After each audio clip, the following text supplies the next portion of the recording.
तसेंगना अइना अखोई सोमेन बोन तौजे जे तेगी नते अखोई हनकी लानसिदा इरांग मनुंगसिदा खरे हौखिबा तांग अहुमदगी मे तांग अहुमदगी ngasi फावबा रिलीफ कैम्प मैम चलगा मेडिकल कैम्प मैम तौग्रे हाइतारे अदुगा मागी टीम डॉक्टर फाउंडेशन अमदि मागी डॉक्टर टीम मैम नाइते ngasi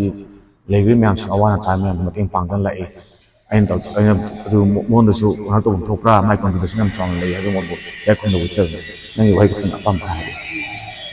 हजिकी तौरिबसिगी कन्फ्लिक्ट हाइतारे सिदा याम वाब ताबजे अगी साइटिगिसु मागी हाइदि माई लेबो फिल्डुना Koyna ngamjaba kon health ki thaka tawba aduga donations khar tawjaba relief material khar mateng pangba in collaboration with yamung ga iga keno me amda collaboration tawbi yamung independent tawbu so independent taw yo aduga collaboration taw sam tawjaba and thank you yamung for your nice gratitude